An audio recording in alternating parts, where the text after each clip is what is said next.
right, another totally rewarding chat. And I have Philip Schuch with me. And I know I just practiced this, but how did I do? Quite well. All right, awesome. From Gradar. Nice to have you. From where in Germany? It's Düsseldorf, Okay. so it's in the western part of Germany. Yeah, no, one of my favorite. Actually, I'm not gonna lie, we didn't talk about this before, but one of my favorite places to run along the river. Like, It is. It's beautiful, and it's a city where the river Rhine goes through its middle, so it's perfect. It's very yeah, open, very green. It's beautiful. and I'm amazed always at the bike pass. You could literally bike from there to like anywhere in like Germany. Yeah, and it's flat, so all the way down to the Netherlands. So it's good riding. It's fun. So why don't we start with you just give us your elevator pitch of your history. You can take however many floors in your building you need with your elevator. But let's get the elevator pitch. Okay. Yeah. So my name is Philip Schuch. I'm the founder of Gradar. Gradar is a cutting edge job evaluation and compensation platform. And it's transforming the entire industry as we have used consulting knowledge and put it into a product and make it available as a very comprehensive and cost-effective SaaS solution. The core of the product is job evaluation and job architecture management, but related to the job evaluation results are options for salary benchmarks, job-specific competencies, AI-generated job descriptions, and gender pay gap analysis features that would also support compensation structuring efforts in an organization. And so, did you magically end up at this job, or where were you at before, and how'd you get to the point at which you said, I need to build this thing? Well, I started as a strategic rewards consultant, supporting clients with benchmarking surveys and grading projects and pay bands and all of these things. And at some point, I realized there are so many smart and well-trained HR and rewards professionals out there. They don't need this type of consulting support. They just need a software for their daily tasks. And so I figured, okay, I could be the one building this software. It's a niche market. And there's still a market for all the consultants out there, but we have so many clients, more than 400 in total by now, that use our product pretty much independent from any kind of consulting support. Gotcha. So to prove you're human, what do you do? What do you do for fun outside of work? I know you have a young one, so this is a good question. I've got 3 of them, so that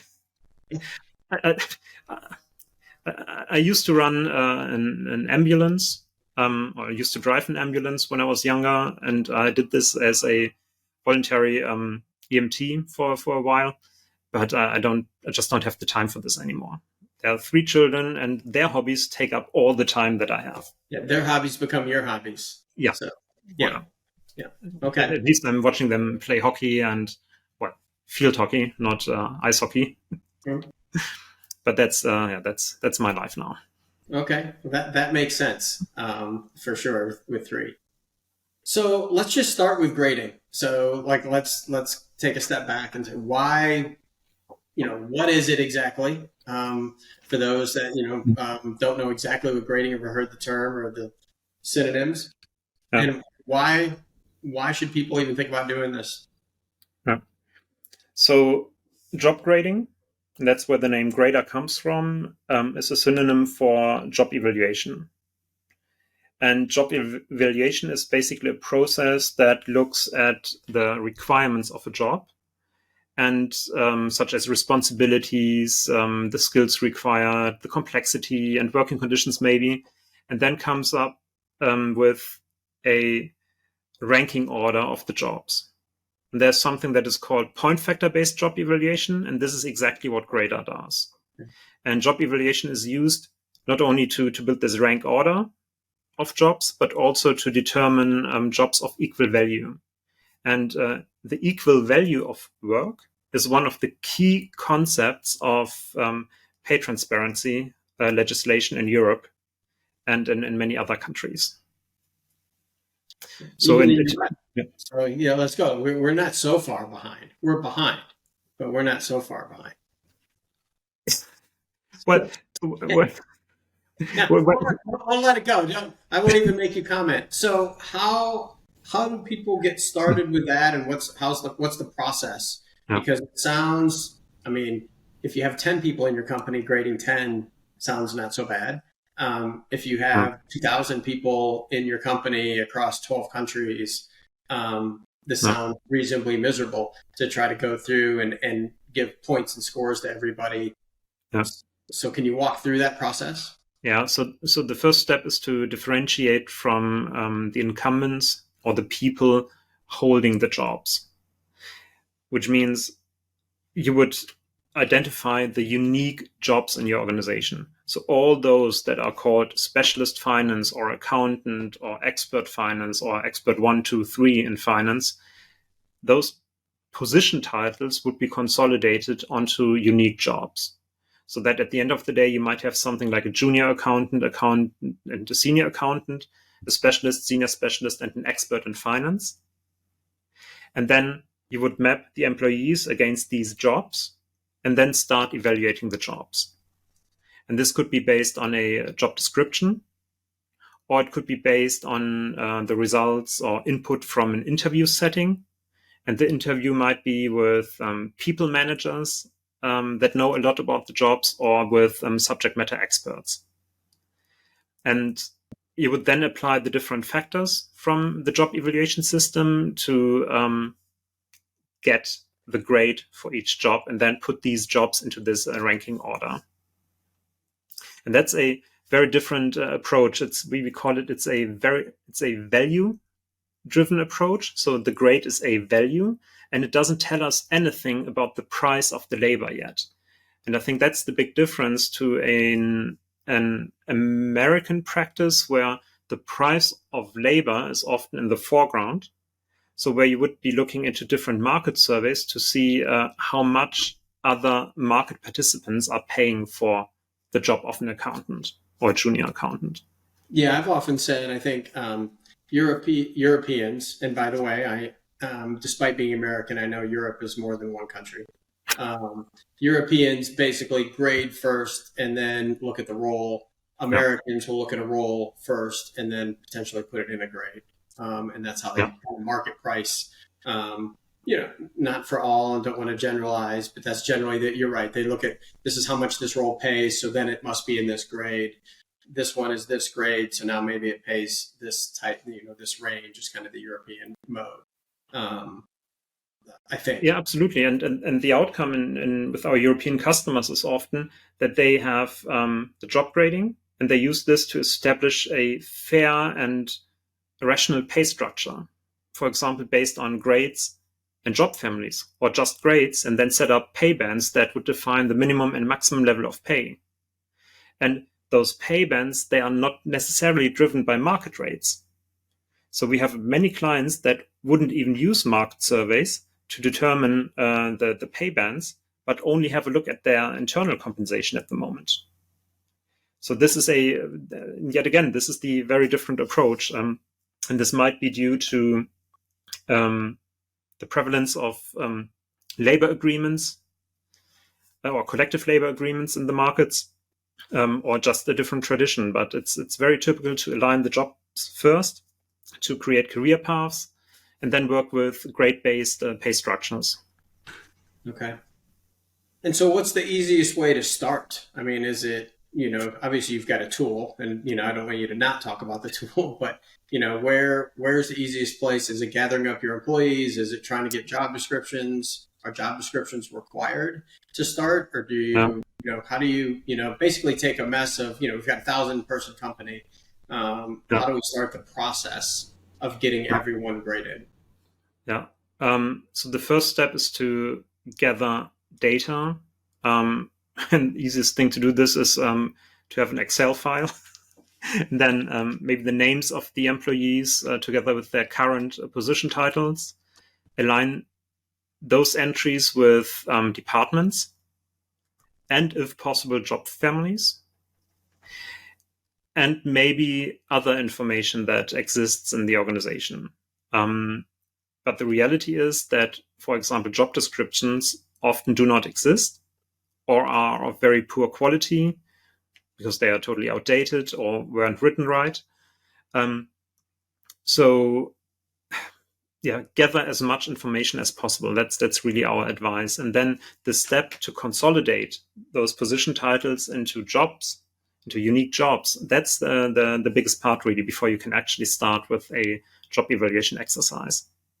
So, do you have to have an internal job architecture or career framework that is consistent to start doing this? Because what's considered one title in one country is a different Yeah. title in another countries is a different title in another country. And so, do you do this country by country, or are you trying to get a consistent framework across the whole company? Yeah. That's a kind of a philosophical question, I would say. So I think the reality is that using a one size fits all often doesn't work. This might work in very mature organizations that have spent a lot of time and effort on building a consistent career framework with consistent career paths and consistent titles. But when we come into an organization, they are often in a position where they don't have anything. So they will have a great variety of job titles, and using the job grading approach or the job evaluation approach that looks at not at the title but at the requirements of the jobs will actually help them to speak a common language across different entities, across different countries. And I think that's the big advantage of using this point factor based approach. Okay. And then the outcome is a job architecture where you can have rules and where you can have common typical titles, whether they are internal or also external is to be defined. But that's a very typical outcome of such an exercise. No, I mean it makes sense because then you start thinking about where I want to hire, what I want to do, and I'm comparing apples to apples. And I think my soapboxes I've been out and around, especially around pay equity is a good example of getting your data in place and making sure you have not just apples to oranges isn't good anymore. It's not just red apples to red apples. It's actually got to be the right kind of apple to the right kind of Yeah. apple to be able to compare for pay equity. So, what's the biggest hurdle? So, as you're looking at companies, it sounds so easy to do, and it sounds like everyone should do it. So, why isn't everyone doing it? Currently. That's a very good point. So, and yet again, I think we can talk about differences in different in organizational setups. So, in European organizations, we see rewards professionals as a role emerge at maybe 1,000 employees. But that's a Okay. big maybe. So it's more likely to really have them in organizations with more than 2,500 employees. Whereas when I look at American organizations, the size of the organization is probably much smaller, where you have this type of specialized role. Yeah, I used to So say about 500 in the U.S. is somewhere, give or take, is where they start to get rewards. Don't yeah, don't let I will say part of the rationale for that is generally because of our, and we will not talk anymore about it. Our benefits system yeah, here creates the need to have more professionals in that space around the comp and ben side. yeah, and then when you look at European organizations, many of them will be using some kind of collective labor agreement. So they don't really have the need to have this kind of support for a very small population that is exempt in a more classic sense. So that's maybe one of the reasons why it's But 2027 is coming. what So, and 2027 has got basically, it's going to have requirements that are for organizations significantly yeah, smaller than 1,000 people. Um, and I know people think 2027 seems so far away, but it's probably by the time you do all the work to get yourself ready, it's 2 to maybe 4 comp cycles to get yourself yeah, scored away.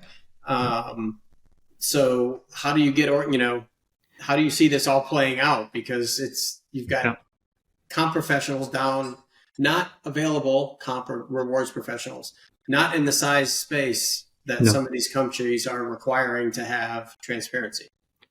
Absolutely. So what the European Union did last year was they issued a directive on pay transparency. And a key concept of this directive and a key requirement is for organizations with 100 at the later stage or 150 employees starting in 2027 to report their gender pay gap, Yeah. and to use a way to determine work of equal value. So job evaluation, to define pay bands and to run the analysis on. So this is a huge jump for many organizations that don't have anything in place today. Yeah, And which when is we why they this is where you had 1,000 people to 1,500 is where they had a rewards professional, and now you've got somebody in exactly, a 200-person shop is going to yeah, have to try to figure all this out, right? absolutely. And this is, I mean, we see this challenge every day. So an organization starts using Gradar, and it could be a 12,000 employee organization or 20,000 employee organization that didn't have anything in the past. So, and it takes them years to build their job architecture and to really start living the processes and embed it in their systems. And now the EU is asking organizations with 100 or 150 employees to do the same. And I think this is going to overwhelm many HR departments because it is additional time needed to do this, and it's an additional skill set needed, and many of them might not have it. So, and at the same time, there are not enough consultants out there who could support with this such an endeavor. Um, so, the EU is basically asking organizations to build super professional rewards management practices, um, and the reality is that many organizations aren't there yet at all, or haven't even started at all. So, this is going to be huge for organizations in Europe to comply. How long if let's take that 250-person company that now has to comply and figure all this out. I mean, how long do you think it would take them, and we can talk a little bit about tech, but with Yeah. and without technology, to go through a process to have everyone graded? Yeah.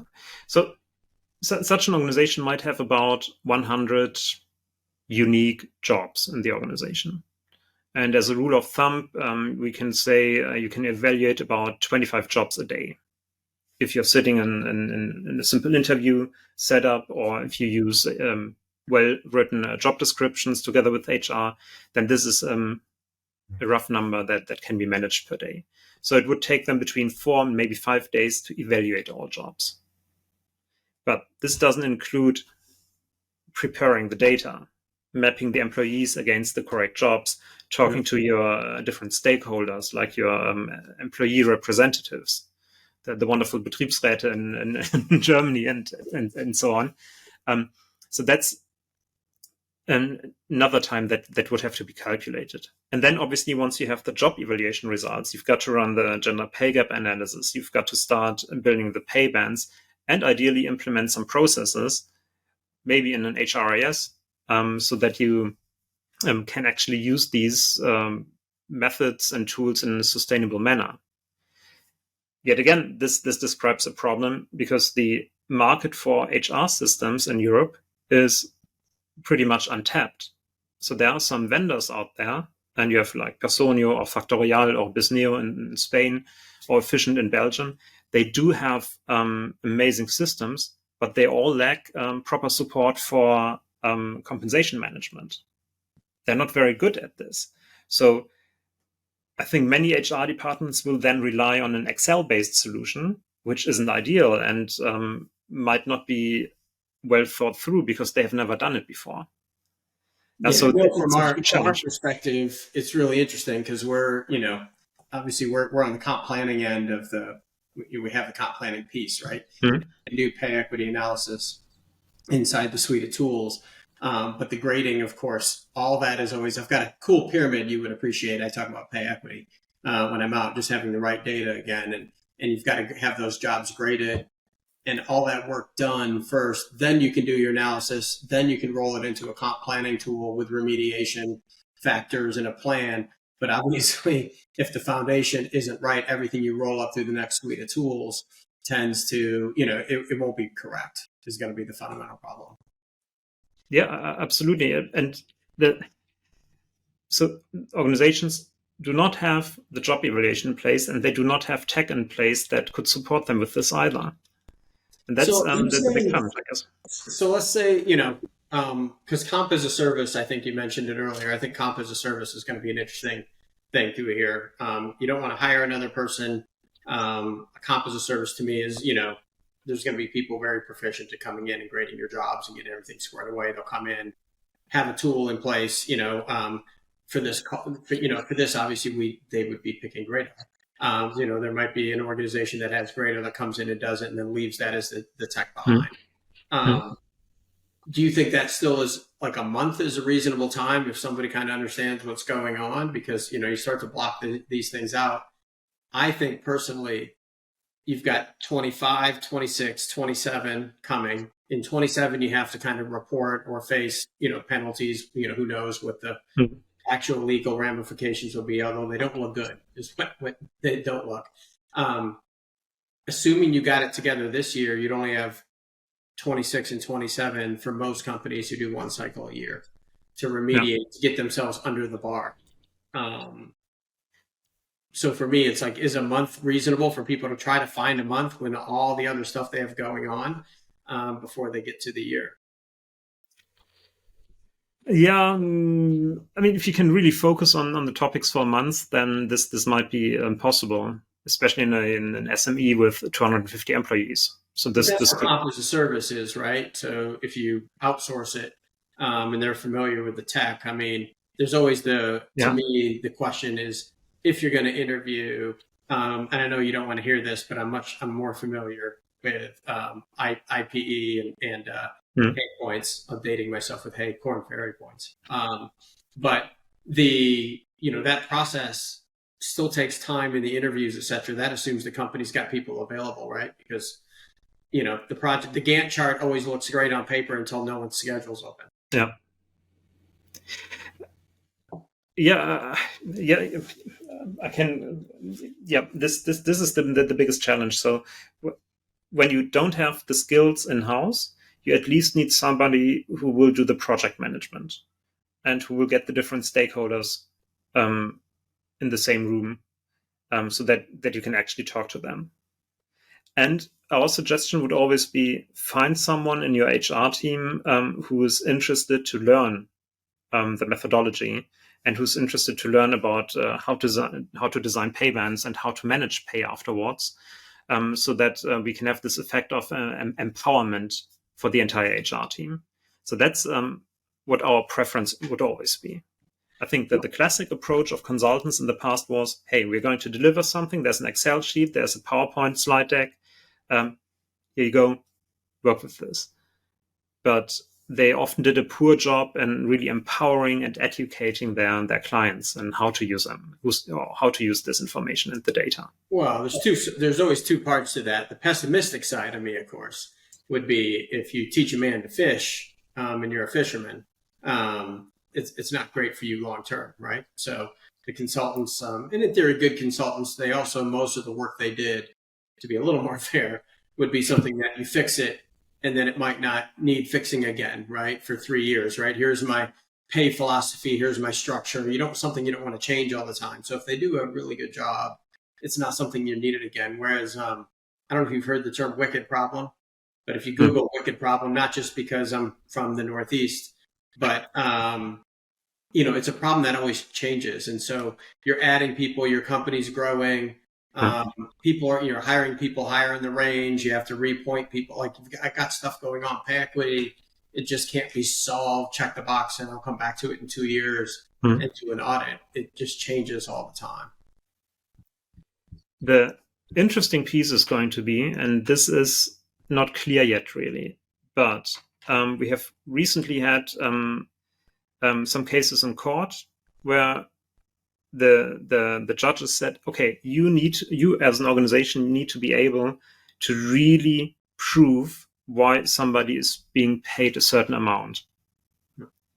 And this concept is very close to thinking that we know from collective labor agreements, where pay is exactly defined based on the grade, for example, and where there's very little room for differentiation.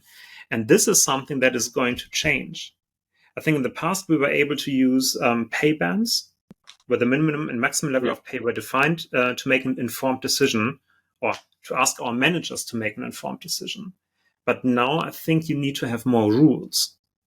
And this is when I talk about empowerment, we need to empower HR to support their managers to make not only those informed decisions, but to also use the new rules appropriately. And the rules could be maybe based on grade and job family, and then performance management. But at the same time, we all know how not so well performance management is being performed in many organizations. Even in a given company, we always pick on marketing, but marketing will give everyone fives, and development will be harder, and a five is impossible to get, and so you can't compare. I'm actually really curious over time with these small organizations. I mean, you're talking about 250 people. You said they might have 100 roles. So you start doing the math on determining pay equity, where you're going to have sample sizes of 1 to 3. How do you determine if there's bias and pay equity? And so I'm very curious, long term, will countries in the EU allow you to compare yourself versus like graded organizations so you can figure out that my gap? I'm curious. I'm not saying I have the answer.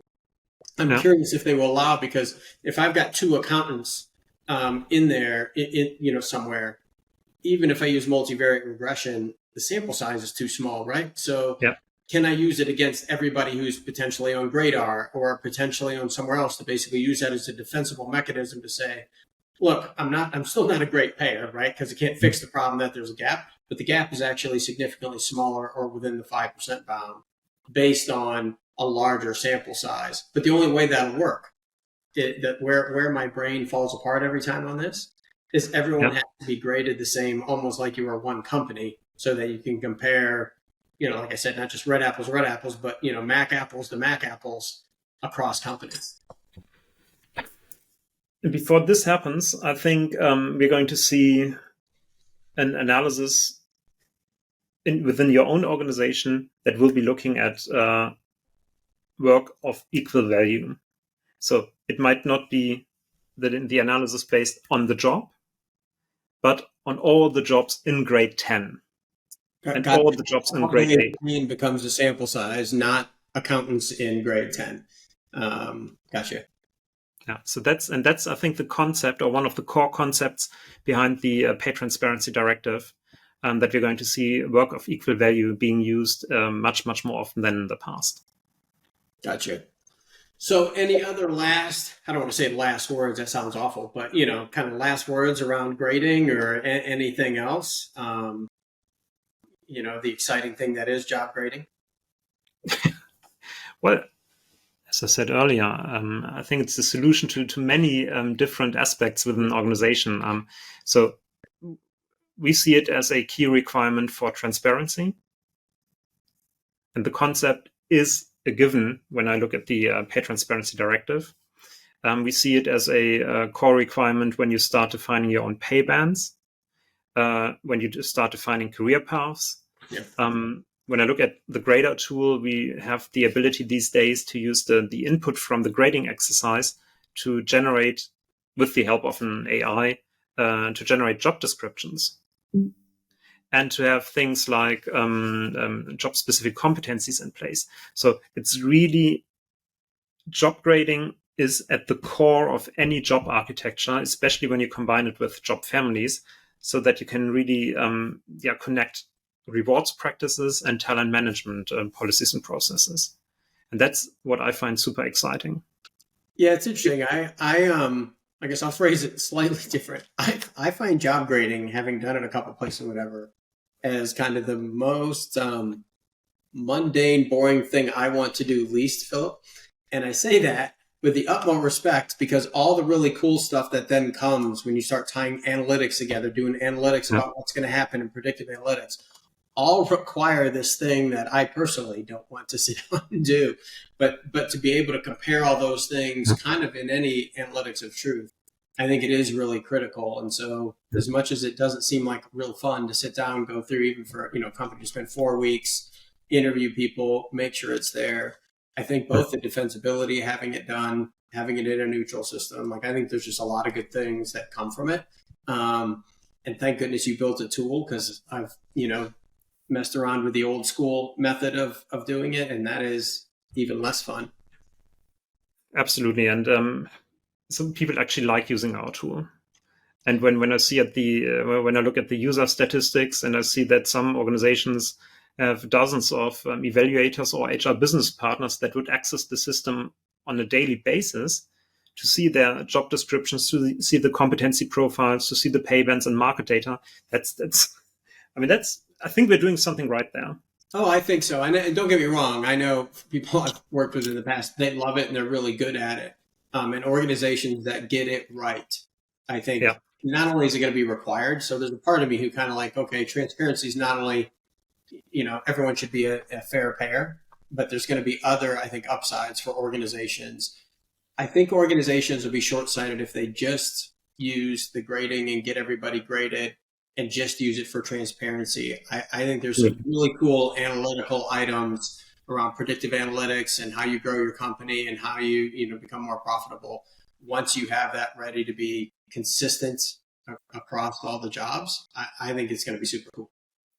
Yeah, I've talked to a couple of prospects lately, and they all said, "Hey, we finally have this leverage over our management team to start using a job grading system, because it's a requirement." Yeah. And they know how many good things you can do based on this foundation. So, yeah, for us, I think it's going to be great as a business to have this. And at the same time, on the level of the entire society, we're going to see much, much more professional rewards practices than in the past. And I think this in itself is a huge benefit for society. No, that'll be great. And before we go, are you watching any of the Euro Cup? Any predictions? Because by the time this comes out, we'll know if you're right or wrong. Oh my!